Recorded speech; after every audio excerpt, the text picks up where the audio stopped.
Thanks very much for turning out early in the morning. I think there's a saying, isn't it, that the early birds dominate digital. So let's see if I can help you guys do that. Thanks very much to Pina and Joanna and Phil and John Jarvis at the HIA for having me this morning. I am going to cover a lot of content. Don't worry about taking notes. You can just sort of let it all wash over you. I will provide my full Prezzo deck as a PDF and also a summarised version which will have all my tips and tricks pages on it, so you can just sit back and sort of relax and look at it. I am going to use a lot of visual examples of what I'm talking about, so I don't kill you guys with bullet points and too much text on the screen. The HIA asked me to talk about branding and digital marketing with a focus on social media, so that's what I'm going to do. Within those two very big spaces, there's a lot of ground to cover. So I've sort of pitched this on the understanding that you'll have some sort of base level understanding, and that this will sort of be designed to sort of hopefully lift you guys up, and for the bulk of people in the room, give you as much learning as possible. So I will crack on. I'm just going to give you a little bit of additional context on my business, The Cut, and what makes us. So we're a trusted digital and branding agency. We started in 2009. So in digital, that kind of gives us a pretty good legacy and a pretty good history. We're pretty well established with a small team of 10. We specialise in web development, e-commerce and branding. And under those three disciplines, we guide and help businesses around websites, branding, rebranding, logo design, campaigns, social media and content marketing. So I'm going to be talking about the social media and the content marketing side of things with you all today. So just to give you some additional context, these are some of the clients we work with.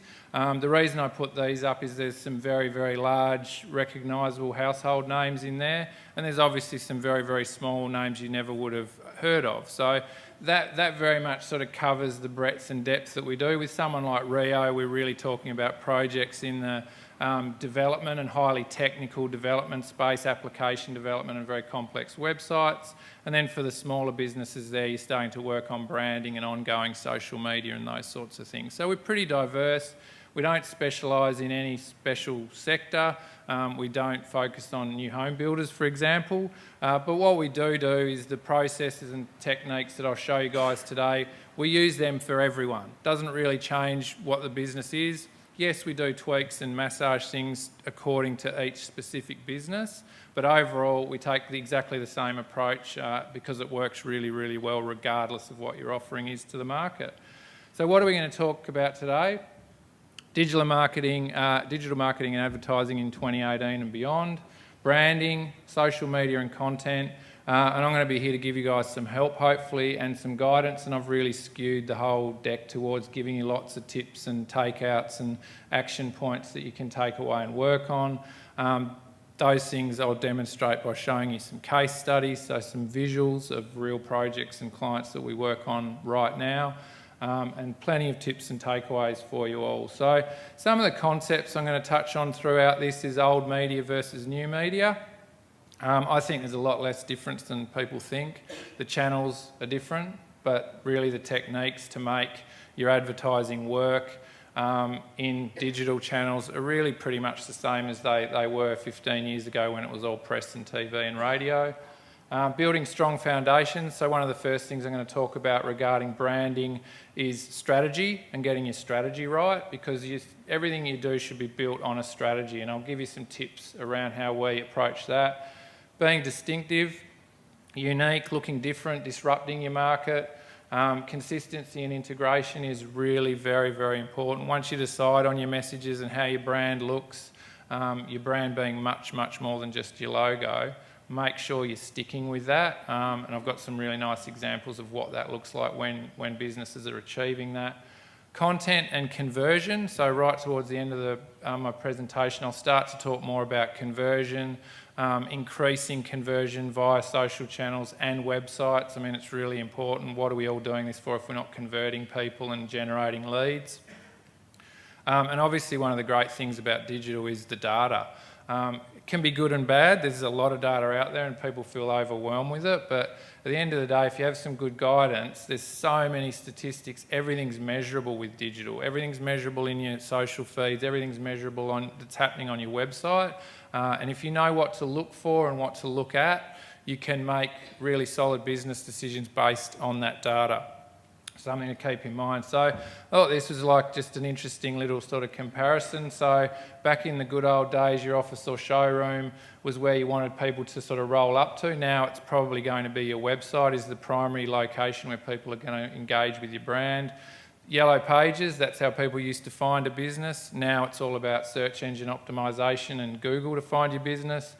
Press advertising has pretty much turned into social and digital. They're your small format visual advertising for your business. TV is YouTube. Oh, look at that.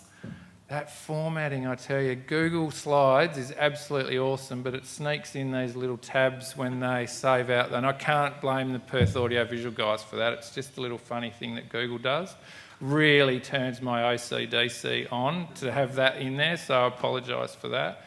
I've got a little rash on my left hand because of that, so terrible it is. Public relations has become blog, news and articles. So businesses are very much now in many, many ways controlling their own public relations because you have the power to publish your own news, create it, write it, put it out there.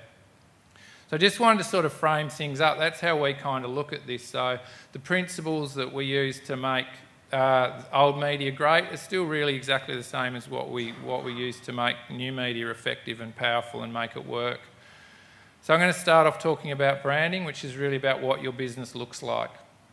We always start with strategy, and we recommend that you guys should too. I'm going to try and give you some sort of guidance about how you can take this away and do some of this for your own business. But we won't start a branding or digital project of any kind really without investing some time in looking at the strategy of the business, because that sets the foundation of how that business is going to communicate. There's really no point just opening a Facebook page or an Instagram account for your company or a website if you're not pretty clear about how your business is going to communicate to people, and that's what we mean by strategy. So we call it a communication strategy. So here's some of the things that you can ask yourself and workshop with your team, and I encourage everyone to do this in a documented way. Get input from different people, your directors, your salespeople, your receptionist. It's always valuable to get input on these things from different people at different levels within your business. But find the real reasons for what you do. So what drives the business? What made you start your business? What really inspires you in your business? You know, what do you get a real kick out of in your business? And write down some of those reasons. Your niche is really important. It's very, very easy to be very, very generic. If you do a Google search for brands in the finance sector, you'll probably find that most of them are blue and grey, and they look pretty similar. So to stand out and disrupt, you need to find a niche. Find something that you can hang your hat on. For us at The Cut, it's e-commerce and Shopify websites. We do a lot of marketing around our specialisation in Shopify.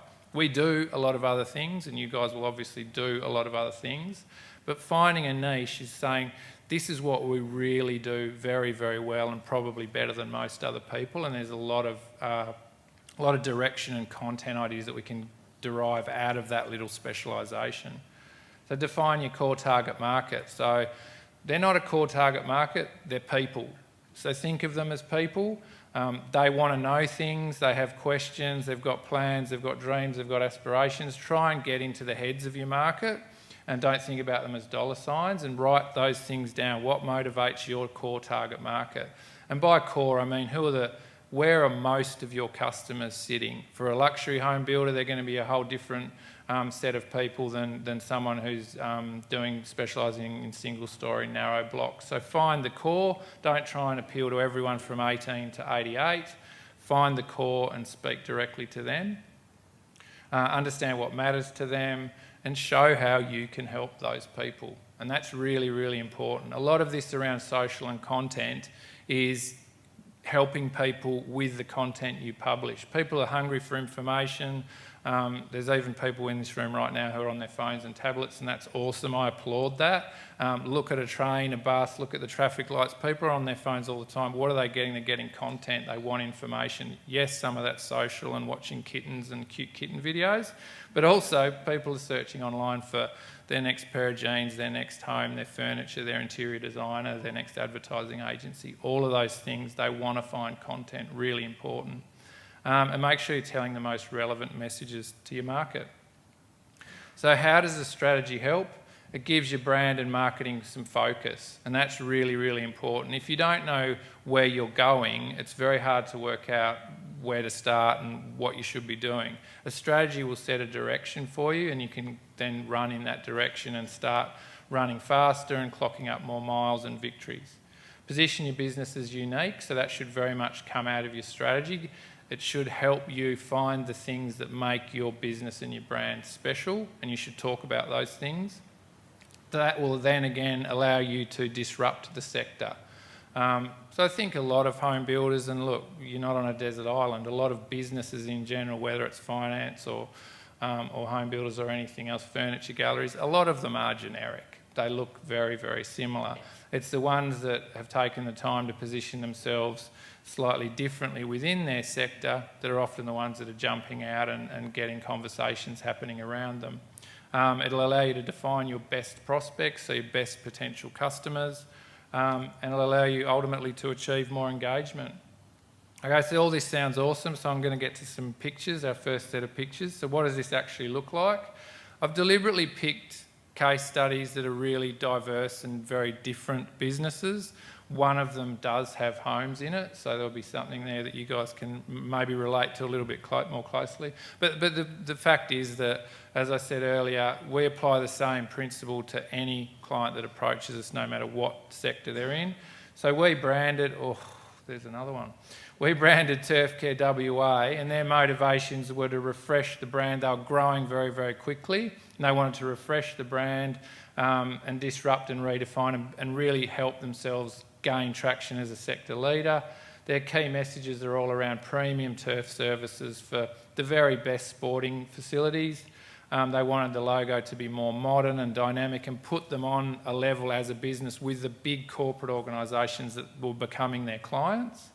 And with their campaign, they wanted to show their services aligned with the sports and the sporting facilities that they work with.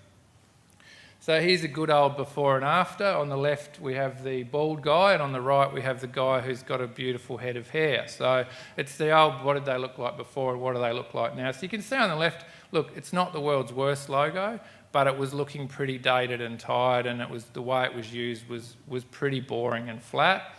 And we turned the logo into something that was really dynamic. The ribbon sort of describes this process of growth and movement and all those sorts of things. And the positioning line, foundations of performance. So that has a nice double meaning for this business. And there's their campaign. So you can see the strategic idea is in that campaign.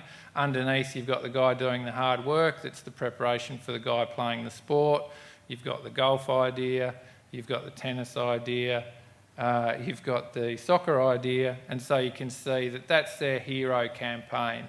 So hopefully you can sort of start to see how the strategic stuff and what they wanted to achieve as a business with their brand was turned into branding and then a hero campaign idea. And you see this across all of their material. So this gives you an idea of what I mean by integration and consistency. So your brand is not just your logo, it's a way of taking your logo as the core device and then extending that out over all of your visual material so that you get that consistency. You can see at the top kind of left, that T, that's their social media avatar.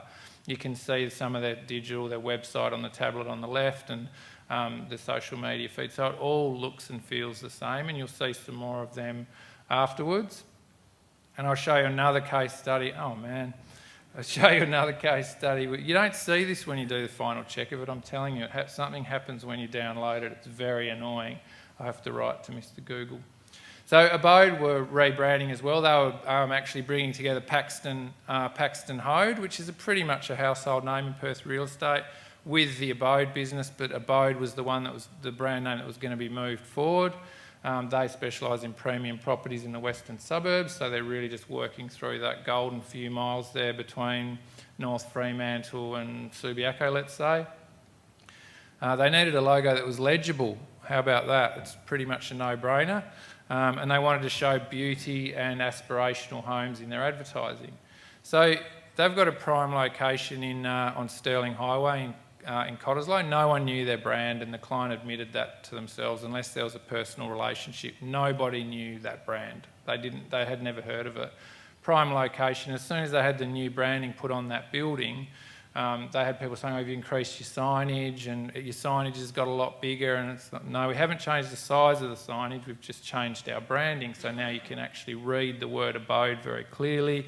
It looks contemporary and modern and simple, whereas before it was all scripty and really, as I said, it's not really legible, the previous one. Love your location is their positioning line. So that starts to introduce the idea of beautiful properties and the idea of families and love and being together and all those sorts of things. And this is what their campaign looks like. So this is actually created using stock photography. So you don't have to, turf care was shot professionally, which obviously adds to the budget, but you don't have to shoot professionally to create a really distinctive look and feel.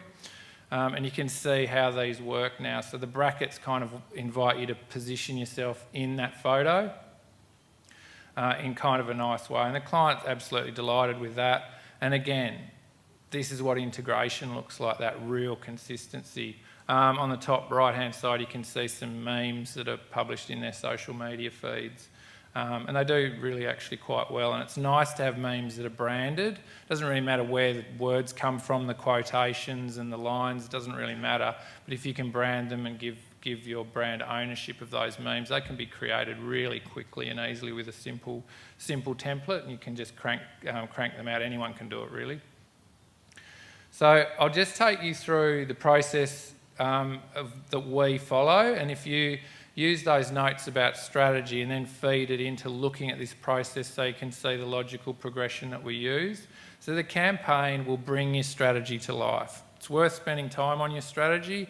You'll have to scratch your head and think and maybe sweat a little bit, push yourselves a little bit to find those points of differences and those good stories within your businesses and your brands, but it's totally worth it.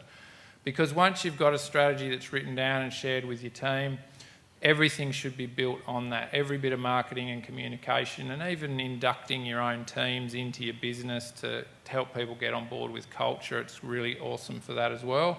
So you do your strategy first, then you find your niche and your positioning line, then you start to look at your logo, and does that logo, the look and feel of it, fit with your strategy?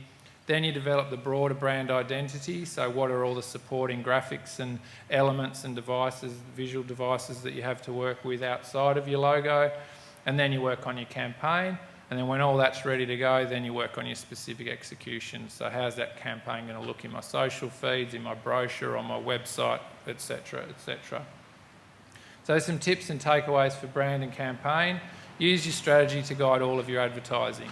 It makes life easier, it really does, because instead of sitting there and thinking, what am I going to do next, what am I going to do now, you've got a track, a path, a direction to go in with it. Make sure you're speaking to your core market, understand who they are and what they want from you, what they care about, what motivates them.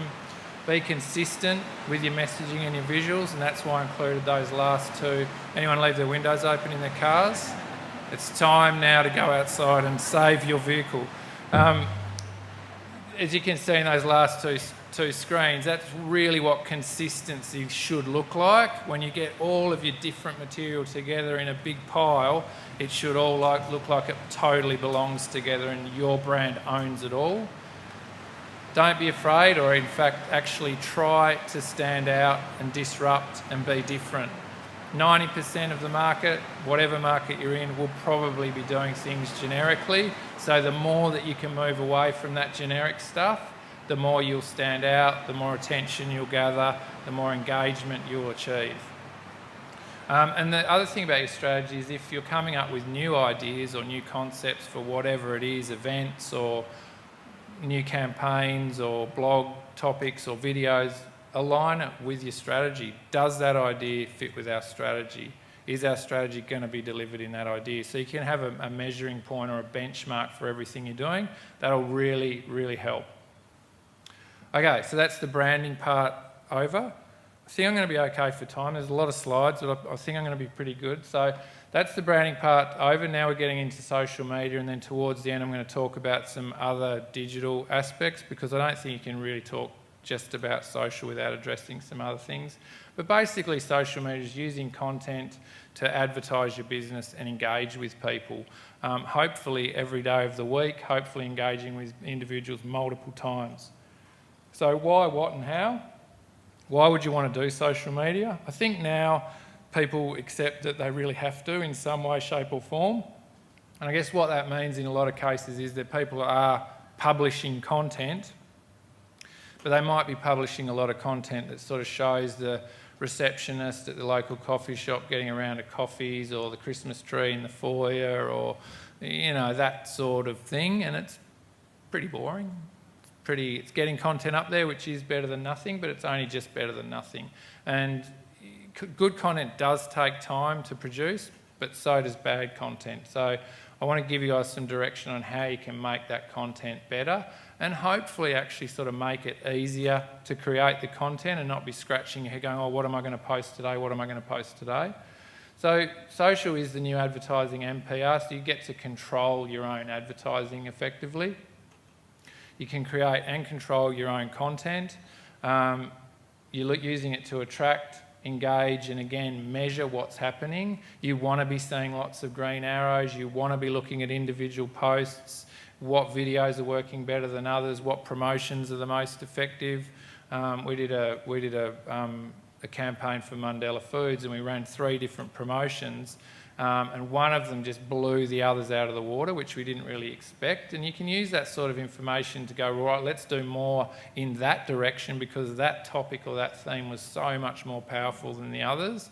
And so you can constantly, and it's not that difficult, all those metrics are really accessible and right there at the surface, to say, well, that worked really well, let's do more of that. Let's do more of that direction, because they're the most effective for the people that are in our digital community. And really, you should be able to achieve a high value investment. Boosting in social is, compared to other media particularly, is still pretty affordable. You know, $50 goes a long way, let's put it that way, as you'll see in a minute. So what can you achieve with your social? Build an online community of people who like your brand. They like your business, they like your brand, they want to visit, they want to see the content that you're delivering, they want to share it, leave a comment, drop a love heart or a smiley face or whatever. All those things are good things, right? They're all engagements. It means someone's actually seen your content, they've taken the time to say, yeah, I like that, I like what you're telling me, I like your business, I like your brand. You can engage with thousands of people every day. It's obviously sort of exponential. The more people you have in your core community, then the more your overall engagement's going to grow. You should be using your social to drive traffic to your website. I'm going to touch on this a little bit later. Your website should be the centre. It's like your showroom. It should be the centre of your digital universe. So wherever you possibly can, you should be driving traffic to your website. And you can use it to attract and gather leads, which I'll also talk about in a bit more details later. So channels, I had the earliest birds actually say to me that the only thing they wanted to understand today was which channels to use. And I said, oh, it depends on your business. We're all builders in here. Absolutely fair enough. So here it is, madam. This is the screen you've been waiting for. I won't be disappointed if you get up and leave after this screen. I will be a little bit. So Facebook, start with Facebook. Facebook, it's pretty much a no-brainer. You probably all know that. We get a lot of people ask us about LinkedIn. We don't really rate it except in maybe the most professional and corporate of corporate services. But Facebook is really where it's at. You've got the metrics, you've got the engaged community, you've got all the marketing tools. There's so much you can do with Facebook. Probably you guys will be sort of starting to get into probably 20 to 30% of what it's capable of. But the depth of what you can do in there, lead generation is now in there and native to Facebook, where you can actually gather people's details, and it's just, the scope is massive in Facebook. So we always start with Facebook. Instagram's an easy one to add, and probably a no-brainer. It's a good one for the new homes industry. I mean, really for content, you guys are quite spoilt for choice. You've got beautiful homes. These are the places where we raise families and evolve our lives and cook food, and there's interior design and colours and landscaping and swimming pools. There's a lot of content you guys can talk about, which is nice to look at and actually engaging and really very much about everyone's day-to-day lives. And then YouTube. I say YouTube is probably the next logical step, and it's becoming more and more and more important. It's actually the second most searched platform to Google. I had another very wise gentleman earlier in breakfast telling me that if his 19-year-old son wanted to find out about finance, he would go on YouTube and find some videos and watch the videos. So video content is becoming more and more and more important, and certainly if you're posting videos of any kind into Facebook, you'll probably find that they perform very highly and attract a lot of engagement. People like watching videos. LinkedIn, I won't even really bother about it. It can have value in some niche areas. Snapchat, I don't even know what that is. Does anyone want me to talk about Tinder? Okay.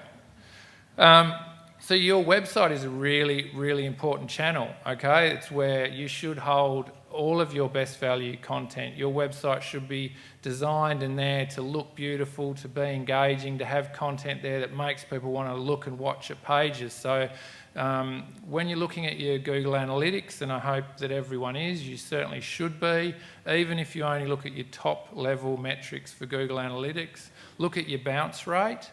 It should be low. If it's 80% or 60%, you're probably doing something wrong. Look at the time spent on page and the session time as well, because basically you want people to arrive at your site and stay there, so that'll bring your bounce rate down, and you want them to look at a whole bunch of pages. If your average time spent on site is 45 seconds and they're looking at 1.5 pages, well, you might want to think about how your site's set up, what sort of content you've got on there. Try and get people to stay. And you can do that with good quality content, beautiful images, a logical structure that's going to work for your market. So on your website, you've got product information.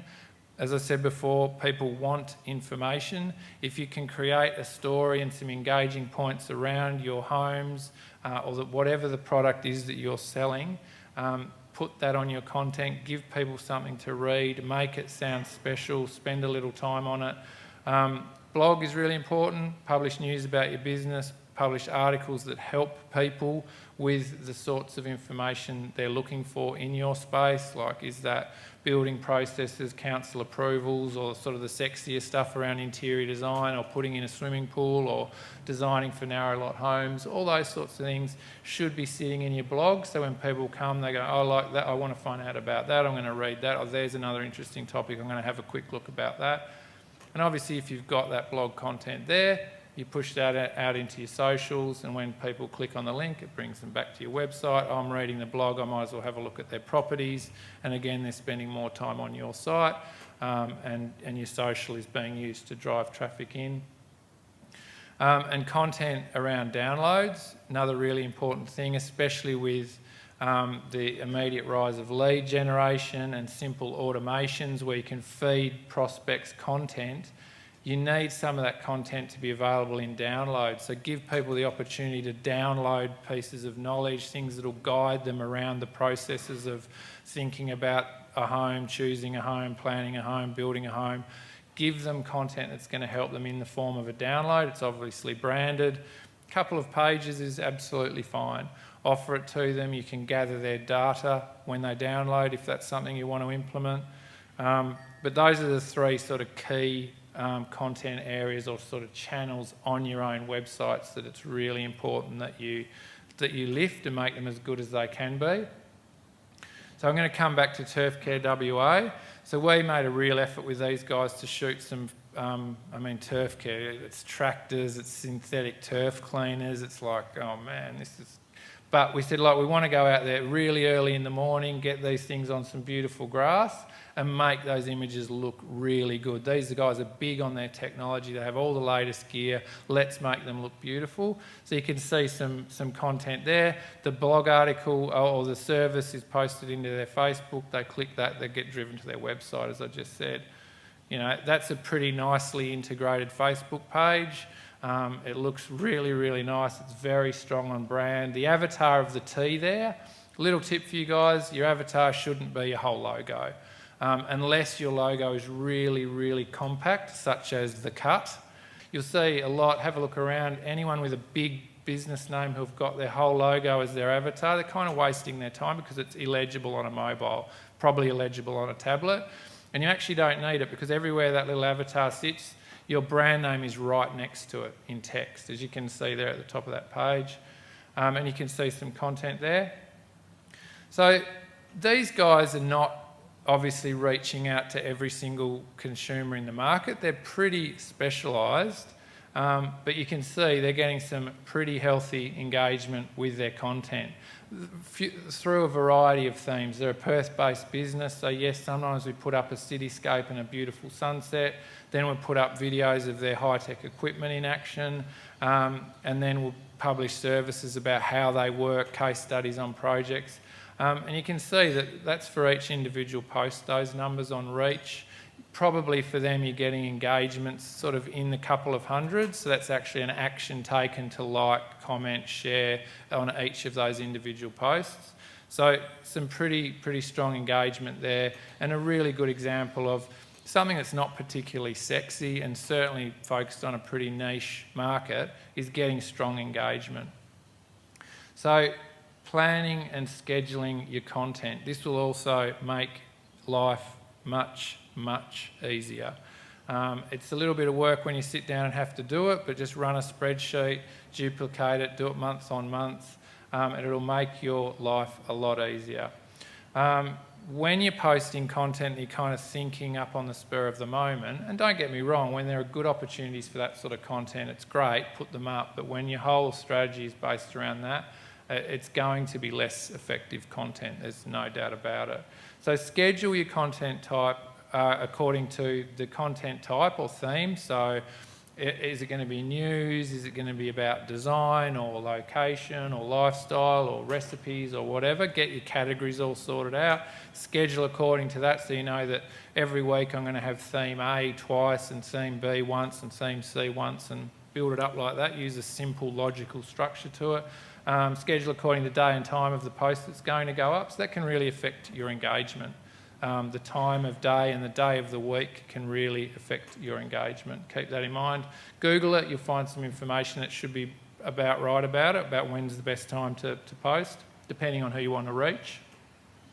Schedule it according to your targets, so you might have different target groups, and schedule it according to the objectives you want to achieve. Do you want to drive traffic to your blog? Do you want to get newsletter sign up? Do you want them to download an asset? What's that going to be?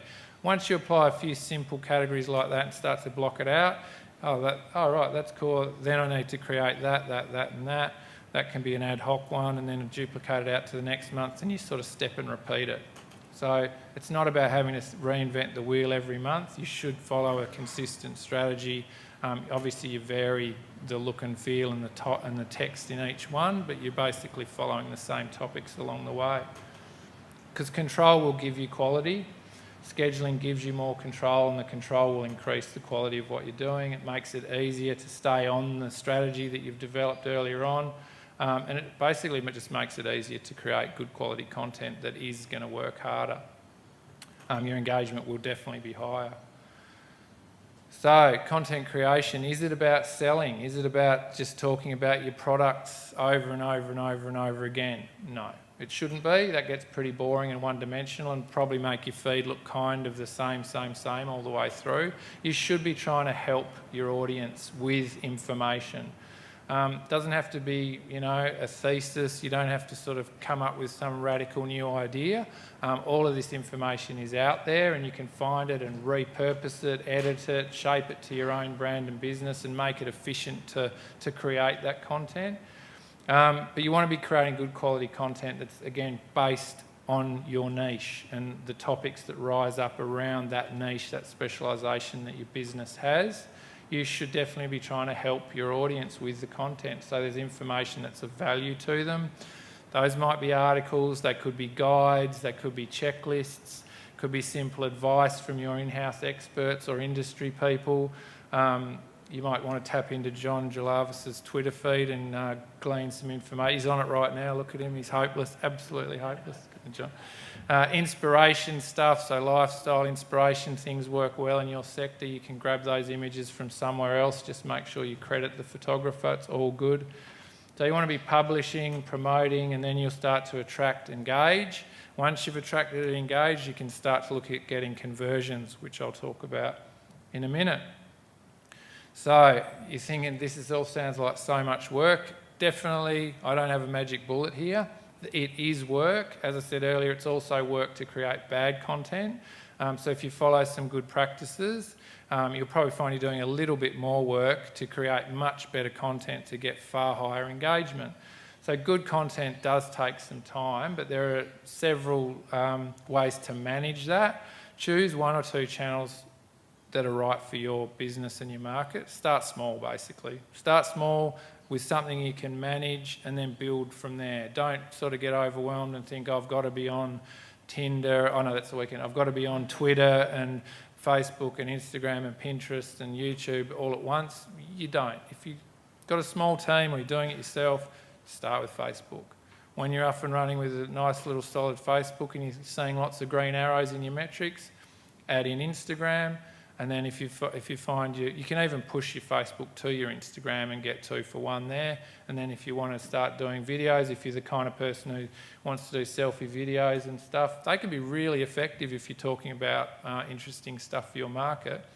Then do them and post them and open a little YouTube channel for yourself. And it can be pretty manageable. But anyway, start small, start with what you think you can manage and achieve, because you need to be comfortable with that. So create content based on your brand and products. You can just find it and rewrite it. You don't have to invent it. One of the tricks we use when we're repurposing content is obviously we give it a really thorough rewrite. We combine the source content with the strategy of the clients we work for. We combine the communication strategy with that base content. We'll also write pull quotes and allocate them to a person in that business, so it starts to have a more kind of personal feel around that content and more closely links it to your brand. So have your owner, your CEO, or your sales director, or your designer, or your architect, or whoever it might be. Just say to them, I want to write some quotes from you. I'm going to put your name against them. Are you cool with that? They'll probably be cool with that because you're giving them their name, a little plug out there. So you can do all sorts of little tricks. But, if you want to write a 500-word article and you can find 2 or 3 source articles, maybe an hour to put that together, maybe 2 to start with, maybe 3 to start with, but you should be able to get it down to an hour and a half, publishing 1 or 2 of them a month. It's a pretty good solid schedule of articles. At the end of the year, you've got 12 to 24 articles in your blog that are all there to help your potential clients. And also you can repost them. Unless they've got a use by date because of something really specific, you can repost them 3 months later, 4 months later, send them out again. You don't have to just put them up and post them once and then think, oh, that's done and dusted. Upcycle and reuse your content. So let's say we all start with a blog. That's pretty easy to get your head around. It's a typewritten article. 500 words is a good starting point, maybe 750, but it's all good. Take the article, turn it into a podcast. Podcasting's pretty easy. You can do them with your little Mac, iPhone headphones and speaker. Chuck them into GarageBand, put your logo in there and away you go. It's pretty easy, pretty achievable. I've done a few myself this year. I surprised myself, even with this voice. So, yeah, not an easy thing to do. But then turn that article into individual posts. So it's all about efficiency. You want to be able to say, take that bit of core content and carve it up and turn it into other things. Turn the article into a document for download, like strip it all out, change it into bullet points and subheadings, and then your article's a branded download, an asset that people can... So be smart about it. Think of it. Yep, articles are a great kind of base piece of content. They're your long form, and then what else can you turn that article into to give yourself extra value from creating that first piece of content? Absolutely nothing wrong with doing that. You should be doing it. So here's some content and social for Abode. I take no responsibility for Abode's website except for the branding at the top. They need a new website. But the point is you can see that the website's feeding into their social. You can see here again a really nicely set up Facebook page with a sort of an aspirational image at the top. Nice clean avatar that's very highly visible on every screen size. and some example posts there. So you've got their properties for sale. Yes, absolutely, they publish feature properties, but it's not all about that. They also do quite a bit of stuff around lifestyle in the western suburbs and beautiful room fit outs and all those sorts of things, and they perform well. You can see here they perform pretty well. And the middle one, obviously the reactions there, that's actually direct responses to that piece of content. So nearly 250 people have actually reacted and clicked and done something to that piece of content. On either side is your reach, so the people have seen it. And if anyone is wondering, are we investing hundreds of dollars in boosting these posts to achieve these numbers? We generally will invest between $10 and $50 per post. And generally our clients are spending between $100 and $200 a week on the boosting. So, you know, it's not mansions and Lamborghinis, it's kind of like units and Hyundais in terms of the budget, but the numbers you can achieve, and if you're converting some of those numbers back to your website to engage with you again, the value is definitely there in terms of a long-term digital engagement strategy. So tips and takeaways for content creation: start with a strategy again and plan your content. So get that plan done, duplicate it out to 3 months, and it's an awesome feeling to have all that sat there and ready for you to create and build out. Make it as good a quality as you can, create it, find it, rewrite it, and then rebrand it so you make the content your own. And like I said before, upcycle the content and reuse it. Actually repost it, but also carve up your core content into smaller sections and bits and pieces. Yeah. You mentioned a comment earlier about crediting the photographer. Yep. Can you explain? So if you pull a photo from another Instagram account, you need to credit the handle of the photographer, the avatar, the name of the person that's published that, and acknowledge that it's not your photo. It's just etiquette. It's just social media etiquette, so you're not passing it off as your own brand's content. But if you don't know the photographer's name... Doesn't. Well, it'll be there, won't it? Because it's on their account. So you credit the account or the name that's attached to the where you've repurposed it from or grabbed it from. So good content should be about understanding your market, helping them out and guiding them.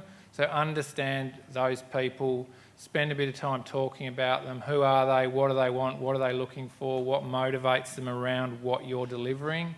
And don't sell. Don't try and sell in the first instance.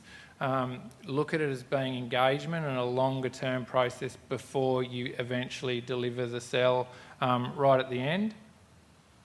I'm going to show you an example of good content with Panasonic Specialist Air Network. So these guys sell air conditioning, so pretty boring. I actually asked a new home builder, funnily enough, a few months ago with this case study, what do you think we post content about for Panasonic SA? And he said, oh, the kilowatt powers and the engine size and the volume of air it can warm and cool. I said, no way. That is never going to engage with anyone. So what we thought about is who is the market, what content should these guys be publishing or us be publishing on their behalf, and how can we engage with them? So the market is basically mums who want a comfortable home. So we are doing family comfort, content that's around family comfort in the home. So that's all sorts of different things like allergies and hay fever and pets and air quality and recipes in winter and cooling recipes in summer and all that sort of stuff, accompanied by nice photos, beautiful photos. And so this is what it looks like. So this is what a blog for them looks like, and it's a pretty typical one. It's about preparing the home for winter. It's got a lovely photo of the mum under the covers with the kid. Here's their Facebook page. So again, the avatar, nice and strong and visual, and the on-brand photography there as well. There is a little bit of technical stuff, don't get me wrong. We don't completely leave it out of there, but it doesn't drive it. And these numbers are lower than the other clients, and the reason for that is really simple. This brand didn't have a website in Australia, and it didn't have any digital or social marketing at all when we started it. This is about 4 to 5 months in.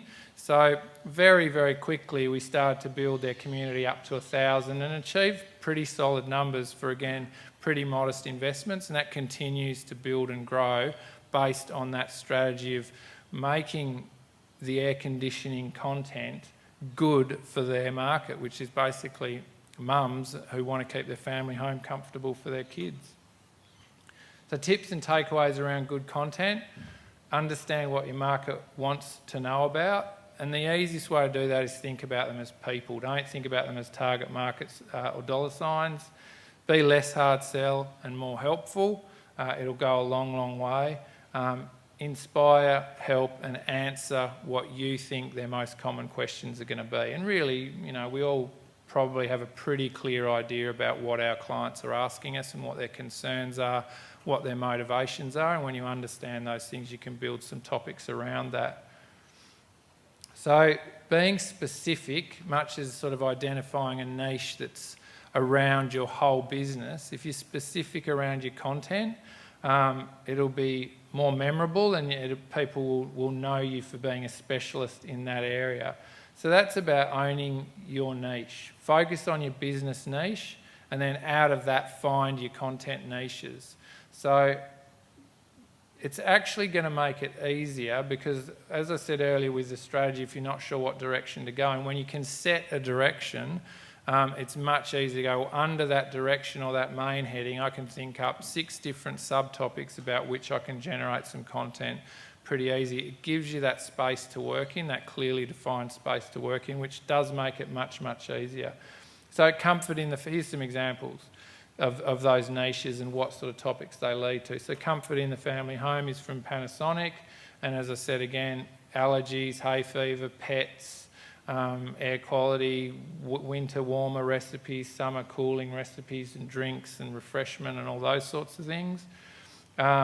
Helping first-time home builders might be another direction that might be relevant to some of you, and that's a niche. And then under that, what are those things that you're going to achieving a mortgage, finance, interior design on a budget. I'm just sort of freestyling here, but you can see what I'm doing.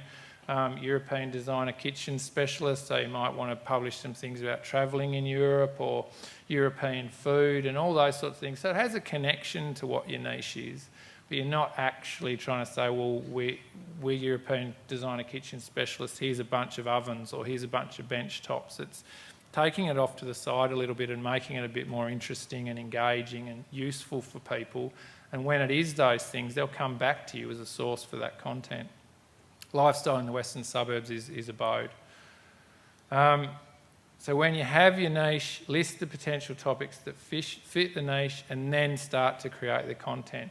Writing a blog is the obvious place to start, but you might just want to start with your Facebook posts. It's all good as long as you've got that niche and you've got those topics and that content direction there. Write blogs, write posts, source images, record a podcast. You want to get nice images, just open up a stock photography account with somewhere cheap, maybe pay a little bit for it, but Mitch is not going to like me saying this, are you, Mitch?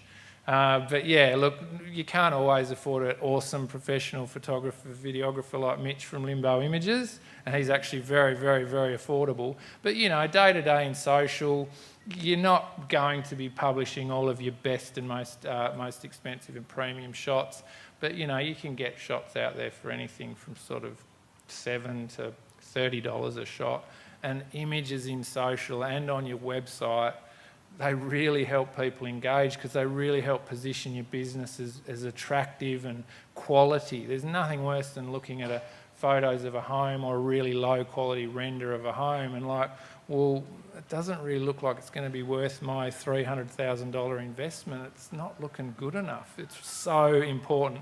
And it's true outside of your sector as well. Your stuff's got to look awesome. This is the Mandela Foods campaign. So this was a specific campaign to launch that lactose-free yogurt for them. So we developed the concept of lactose freedom. You can see a meme at the top, a promotion and general content.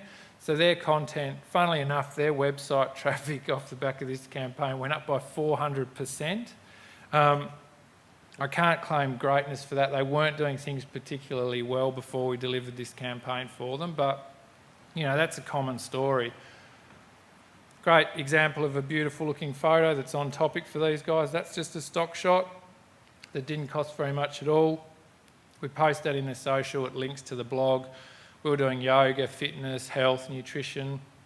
all sorts of things that were engaged to design around young women, because young women was the primary market for this lactose-free yogurt. And there's some of the engagement we saw. I mean, that meme, it just goes to show with some cute-looking branded memes, which can be created in like 90 seconds, you know, you're getting upwards near 20,000 people reached with that. And again, the investments were pretty much the same as what I mentioned earlier. Got a promotion which did really well. That's where we were able to test those different topics of the promotions and see which one worked the best. I think the lowest performing one got about 600 entries and the highest performing one got 2,500. They were all skewed to be for females. I think they were fitness, cooking, and a beauty treatment, a beauty package. Does anyone want to have a guess which one? There's lots of women in the room, they're probably going to smash this. Which one did the best? Does anyone want to take a punt? So it was beauty treatment, fitness, like a 6-month fitness package, and a cooking school. They were the prizes of the promotions. I'll just tell you, will I? Hey? What? You going to tell me? Did someone mumble? So the fitness one bombed. They didn't want to get fit. The cooking one was in the middle, and the beauty package was, like I said, way more than double the lowest performer and about 1,000 more entries than the middle performer. So that surprised me, the discrepancy, the difference. So obviously around that market you would go more in the direction of beauty and skin health and all those sorts of things. So some tips and takeaways for specific content. Identify your business niche, then define your content niche, then list the topics that fit under that niche, start with your blog articles, and then spin off the blog into other content. And that should make the process pretty structured, give you control, put you in a position to start thinking about the quality of the content, and also make it efficient in terms of the value that you get out of the content that you create. So lead generation, I think I'm running pretty much on time, which is good. Turning content into leads. So Facebook have just kind of elevated a functionality that's been hidden where you can now do lead generation within Facebook, and there are other ways you can do it as well. But when you've got the basics in place and you've got an engaged community, lead generation is a great strategy that you can then look at. So basically it's using your content to create leads and actually capture people's data on the basis that they have wanted to engage with your content. So offer them good content, like helpful content again, in exchange for their contact details. And Facebook will pre-populate their contact details, so it's very low resistance to get their details. And then if you want to take it a step further, you can actually use their engagement to trigger an automated campaign. So let's say, I'll take you through this process. So it's basically an automated process that achieves multiple touch points with each lead. This is actually pretty simple to achieve. You need a few base assets to deliver to the consumers, to the leads, but it's not that complicated. And at the end of the process, once they've had multiple touch points with your business, you can contact them in person, and they're obviously more qualified. You know they've engaged with your business multiple times, you know what topics they're interested in, and you can have a more meaningful conversation with them. So this is kind of, in very brief way, how it works. You offer the content in sort of an ad format within social, and you can do this different ways. You can do it off landing pages as well, but for now we'll just talk about the Facebook model. You gather their contact details, you deliver them their content. So the content might be watch a video, listen to a podcast, or even more easily download our guide to styling your home this winter, or getting around council approvals, or whatever. Then that triggers an automated campaign which you set up, and then that delivers some more content to them in an email that goes direct to that person, gives them the opportunity. And then you can see if they download that second lot of content or not, deliver them a third lot of content and give them the opportunity to book a meeting with you guys, maybe deliver them a fourth lot of content and push them for a meeting. And you can see the levels of engagement if you get them down to 3 or 4 steps. Well, you know that they're willingly engaging, they're choosing to engage with your brand, they're choosing to download your content and read it, and you know what the content topics are that you've delivered them, so you kind of know where they're at and what they've engaged with and what's interested them. And obviously you can do these in different channels as well if you want to get more sophisticated with it, but in basic terms, and then you would actually contact that qualified lead from your sales team or whoever handles that side of your business. So some tips and takeaways on lead generation. It allows you to turn social and your content into leads, into people that have engaged. You've obviously got to be creating that good quality content, but they can be as simple as branded PDFs. Just need to be prepared to help them first and go through the process with them and then sell to them later. Start very simple and build, so there's nothing wrong with just running it in Facebook and collecting the data, but if you want to get a bit more sophisticated, you can hook it into automated campaigns. And then, as I keep on saying, you can measure that, you can see what actions they're taking. If people are falling out early on, you can give them a different alternative message. So look at the metrics, assess it, how are you going to make it better, how are you going to keep on improving it so everything's getting better and better all the time. I wasn't asked to, but I thought really you don't want your Facebook and your socials operating in isolation. You really want to think about it in terms of driving traffic to your website. So I wanted to talk about increasing conversion on your website and what that means. So your website should really be the centre of your digital universe. If there was no internet, it'd be the website is what your showroom would be before the days of the internet, right? It's where you want people to come through the door and engage with you. So connect your digital channels so they are driving traffic to your website. Facebook Pixel obviously is a good way to do that in a technical sense, but just make sure you've got an agenda to use your content to push traffic to your website, because your website should give your business a higher chance of engaging with people for longer. Like I said before, keep them on site for longer, keep them looking at as many pages as you possibly can, and then hopefully convert them to an action. So conversion is really important. Doesn't mean you're converting them to buy a home at this point, although that could be one down the track, but basically conversion is a successful response to a call to action. So any website has the ability to make all sorts of different calls to action, and you can set them up to be what's most important for your business goals. You want them to fill in a form, answer some questions, download one of your brochures, click on a phone number, sign up to a newsletter, send you a direct inquiry. All those things are calls to action, and a conversion is when someone takes that call to action and takes the action. So your conversion rate is the number of actions divided by the number of businesses, of visitors. So you can see a simple calculation there. You should start thinking about it in those terms, and then around that you can start thinking, well, what are these leads? If I can achieve a conversation with a person, how many do I need to convert one into buying a home, or to getting them in the pipeline where they'll buy a home within a year? And you can start to kind of rough out some percentages and some dollar values, and then start to calculate some ROI around that as well. That's why conversion rate's important. It allows you to calculate your marketing ROI, measure performance, identify areas for improvement, as I said before, and increase your conversion from site traffic, and thereby increase the value of your investment, whether it's the investment in the site itself or the social media marketing, the boosting, all of those things that happen in the digital space, your SEO strategies. We don't do SEO, but I'm sure a lot of you are investing in that. So the home page is the first impression, really, really important page on your website. It's really important, and this will bring it back to your strategy and your niche, that when someone lands on your home page, you're making a statement about who you are, what you do, what makes you different and special, and how you're going to help those people. So communicate that really quickly on your home page to set that context and give them the understanding they need.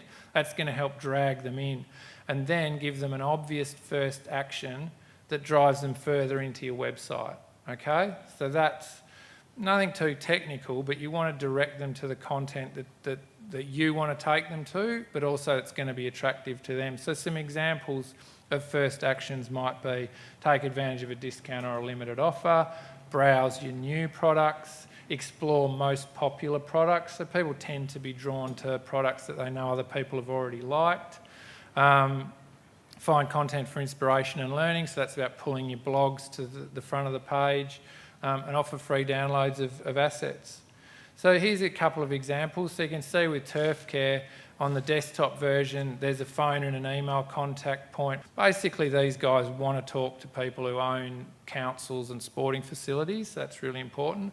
Beneath that, and you can see it on the mobile, are big call to action buttons taking people to their services. So it gives someone the opportunity to choose a service that they're most interested in. They have about 5 different services. Flat Tummy Co, unbelievable success story, this business, but that's a story for another time. But, you know, how quick is that call to action? Get that tummy flat, and then you can buy one of 2 products, boom, boom. If they don't engage there, then the next one is to take advantage of a discount.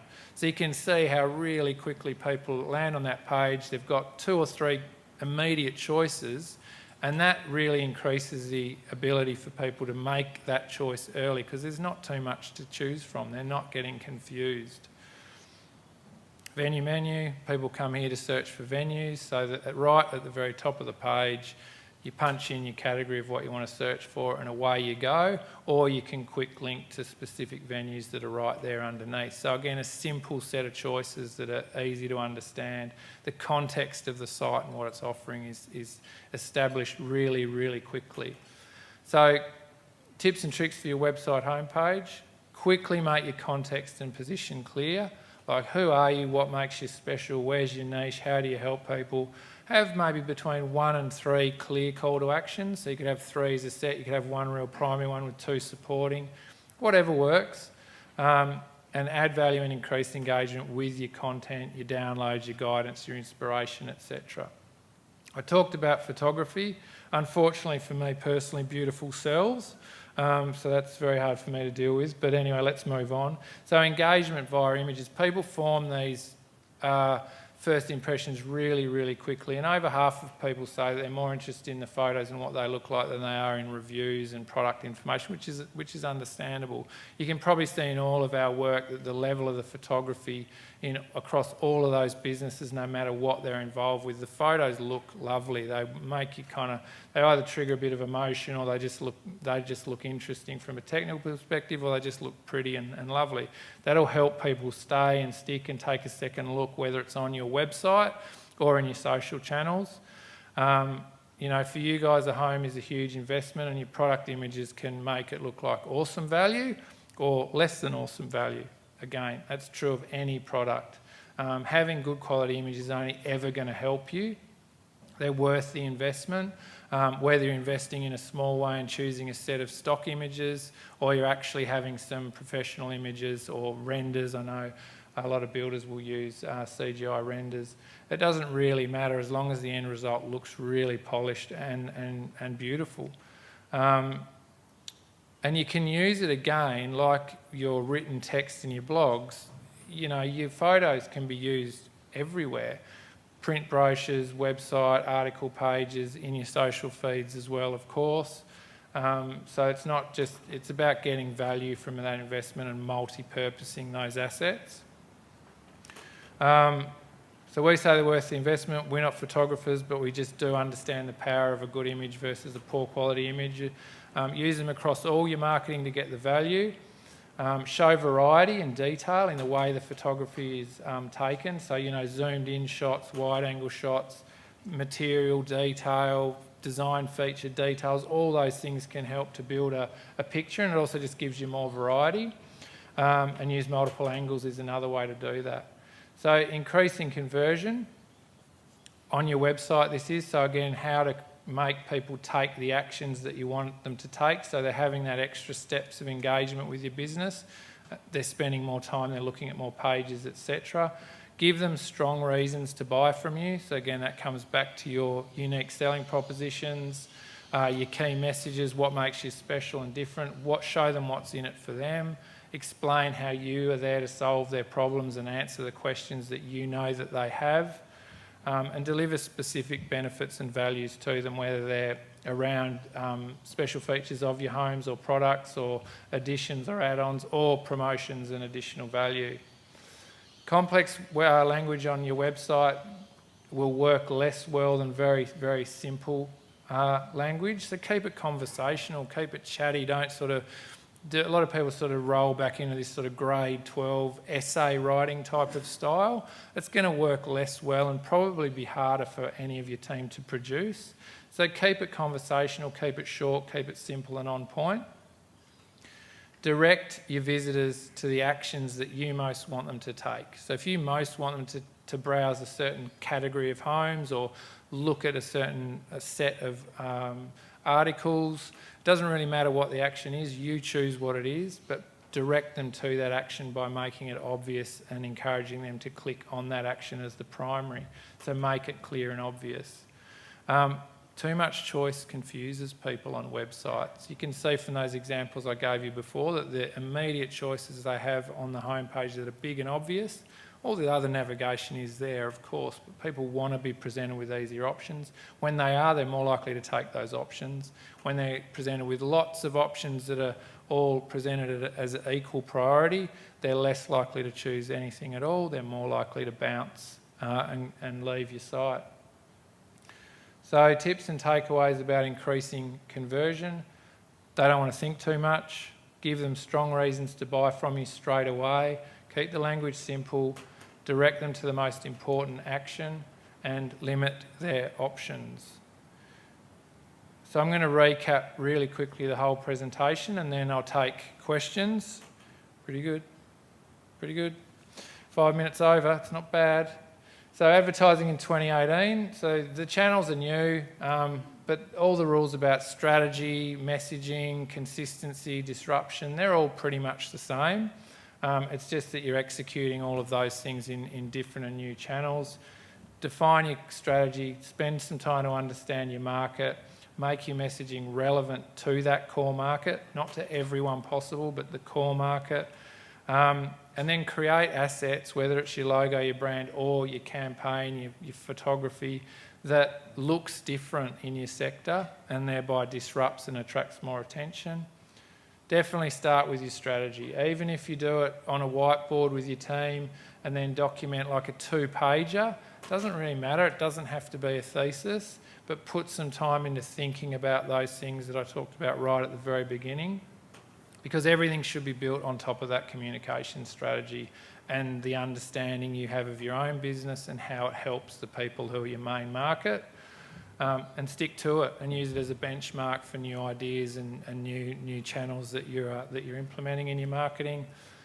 To create good content, again, comes back to understanding what your market wants, helping them out, being specific and sticking to those topics that revolve around your key niche. And then don't be afraid to upcycle, reuse, carve it up, turn it into lots of little bits of content. Get value from it. It makes the whole exercise more efficient for you guys.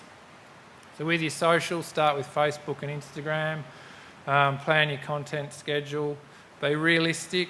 Don't try and set yourself up to be on every platform. You'll only end up being disappointed. And just be realistic. Do one channel well and then build from there. Connect your content to your website. You should be trying to push traffic to your website all the time. And again, give value with interesting, helpful, guiding content. Your website, make your niche clear as soon as you can on your homepage. What are you offering? What's special? What questions are you answering? Show that you understand the market quickly. Direct people to the obvious action points. The rest of the navigation should be there and can be there, but help people find the most important content quickly. Simplify for it, simplify the language, keep it short and conversational and a bit more informal than you might tend to think it needs to be, and make the photography beautiful. Measure, assess and refine. So Google Analytics is there. It's a huge, huge beast of a tool, but even if you just start off looking at bounce rates, time spent on page, number of page views per session, that really top level stuff, you can get good learning from that and you can make good business decisions based on that learning in terms of how you're going to make changes. Do we have any questions? I've already had one, but I can't believe that's all.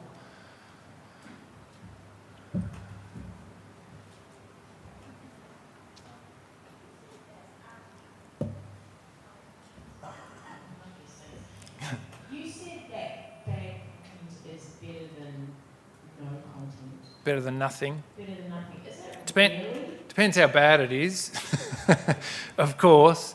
But yeah, look, I mean, if you're publishing, by bad content, I mean it's a bit one-dimensional. It's a whole feed full of your products and the people around your office.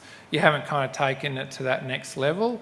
Obviously, if you're posting stuff in support of Trump and ISIS, well, that's another level of bad. But yeah, look, I think a lot of people out there are publishing content, and if it's about your business and your products and you haven't taken it to that better place, it's still better than nothing, yes.